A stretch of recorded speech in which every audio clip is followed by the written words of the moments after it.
नमस्कार. आजच्या या विश्लेषणात आपण महाराष्ट्र कृषी विभागाच्या अत्यंत महत्त्वाच्या कृषी मित्र योजनेची सविस्तर माहिती घेणार आहोत. पण विचार करा, आधुनिक कृषी तंत्रज्ञान आणि सरकारी मार्गदर्शन थेट प्रत्येक गावापर्यंत प्रत्यक्षात पोहोचेल तरी कसं? ह्याच प्रश्नावर 5 मे रोजी कृषी मंत्री दत्तात्रय भरणे यांनी पुण्यात एक अतिशय मोठी घोषणा केली. यामागे मुख्य उद्देश काय? तर शेतकऱ्यांना प्रभावी मार्गदर्शन देणं आणि शेतीत आधुनिक तंत्रज्ञानाचा वापर वाढवणं. तुम्हाला माहीतच असेल, राज्यात आधीपासूनच तब्बल 11,587 कृषी पर्यवेक्षक शेतकऱ्यांच्या मदतीसाठी उत्तमरित्या काम करत आहेत. आता याच आत्मा योजनेचा पाया आणखी भक्कम करत कृषी विभाग ह्या मदत नेटवर्कचा मोठा विस्तार करत आहे. या नवीन गाव पातळीवरील प्रतिनिधीला कृषी मित्र किंवा शेतकरी मित्र अशी खास ओळख देण्यात आली आहे. होय, राज्य सरकारने आता प्रत्येक गावासाठी किमान एक कृषी मित्र नियुक्त करण्याचा खरंच एक मोठा निर्णय घेतलाय.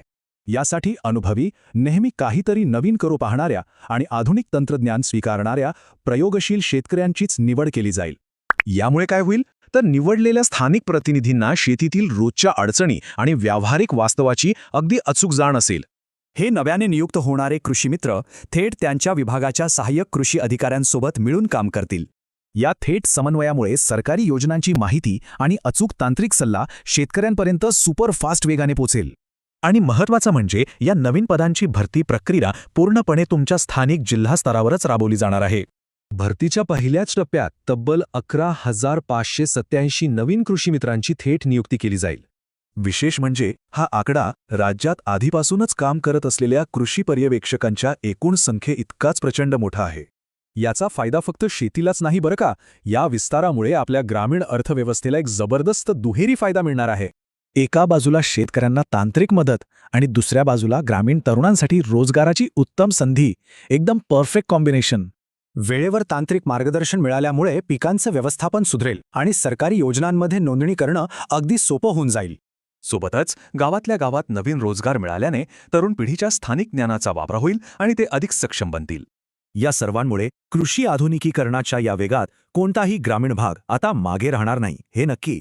थोडक्यात काय तर योग्य मार्गदर्शन आणि स्थानिक रोजगार निर्मिती हे दोन्ही घटक मिळून ग्रामीण विकासाचं वर्तुळ पूर्ण करतात.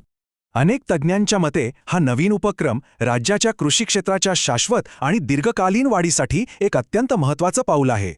खऱ्या अर्थाने महाराष्ट्राच्या कृषी भविष्यासाठी आणि आर्थिक स्थैर्यासाठी हा एक मोठा गेम चेंजर टप्पा ठरू शकतो. त्यामुळे जर तुम्ही उत्सुक असाल तर पहिल्या टप्प्यातील भरतीसाठी तुमच्या जिल्हा स्तरावरील अधिकृत घोषणांकडे नक्की लक्ष ठेवा. शेवटी प्रश्न हा उरतोच, तंत्रज्ञानप्रेमी तरुणांचा हा प्रवेश आपल्या पारंपरिक शेतीचं भविष्य कसं बदलून टाकेल? विचार नक्की करा.